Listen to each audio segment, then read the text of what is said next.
രാജ്യത്തെ ഏക കഥകളി ഗ്രാമമാണ് പത്തനംതിട്ട ജില്ലയിലെ അയിരൂർ. പമ്പയുടെ തീരത്താണ് അയിരൂർ ഗ്രാമം സ്ഥിതി ചെയ്യുന്നത്.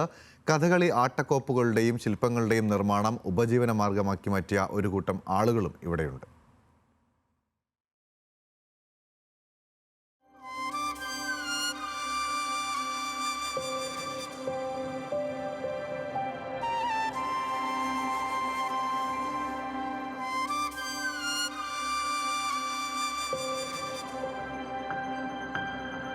നിറഞ്ഞൊഴുകുന്ന പമ്പയാറും പച്ചപ്പരവതാനി വിരിച്ച പാടങ്ങളും നിറഞ്ഞ അയിരൂർ ഗ്രാമം അറിയപ്പെടുന്നത് തന്നെ കഥകളി ഗ്രാമമെന്നാണ്.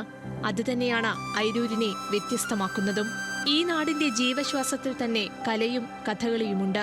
അയിരൂർ ഗ്രാമത്തെ 2019 സംസ്ഥാന സർക്കാർ കഥകളി ഗ്രാമമായി പ്രഖ്യാപിച്ചത്. പിന്നീട് കേന്ദ്ര സർക്കാരും ഇത് അംഗീകരിച്ചു. സർക്കാർ രേഖകളിൽ ഈ നാട് അയിരൂർ കഥകളി ഗ്രാമമെന്ന പേരിലാണ് അറിയപ്പെടുന്നത്.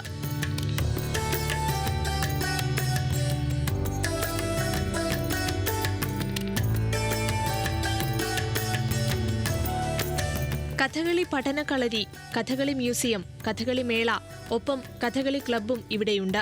കഥകളി ക്ലബിന്റെ മേൽനോട്ടത്തിൽ കഥകളി കോപ്പ് നിർമ്മാണ പരിശീലന കേന്ദ്രവും പ്രവർത്തിക്കുന്നു.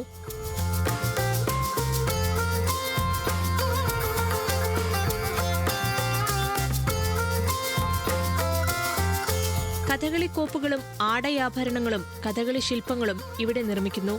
വനിതാ സ്വയം സഹായ സംഘമാണ് പരിശീലനം നേടി ഇവ തയ്യാറാക്കുന്നത്. പ്രശസ്ത ശില്പി കരിക്കകം ത്രിവിക്രമൻ, പള്ളിയോട് ശില്പി അയിരൂർ ചെല്ലപ്പനാചാരി എന്നിവർ പരിശീലകരായുണ്ട്.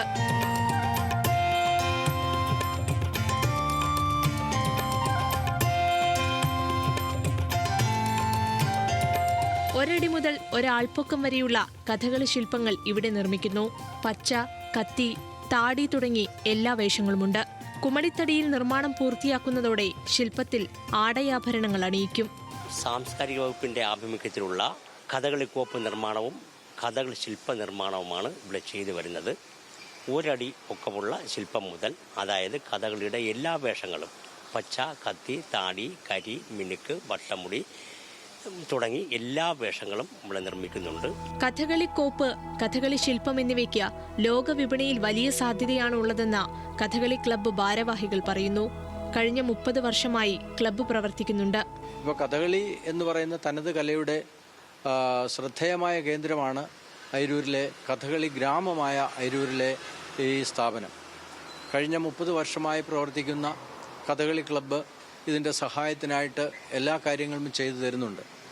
നമ്മുടെ കേരളത്തിൻ്റെ അഭിമാന കലയെ നമ്മുടെ വരും തലമുറയ്ക്ക് പകർന്നു കൊടുക്കുക എന്നുള്ള ഉദ്ദേശമാണ് പ്രധാനമായിട്ടും കഥകളി ക്ലബ്ബ് ഉദ്ദേശിക്കുന്നത്. കല്യാണ സൗഗന്ധികവും കർണശപഥവും മാത്രമല്ല, മദ്ഗലനമറിയവും അബ്രഹാമിന്റെ ബലിയും മുടിയനായ പുത്രനും കുറത്തിയും കാട്ടാളനുമെല്ലാം ഇവരുടെ കളിയരങ്ങിലെത്തും.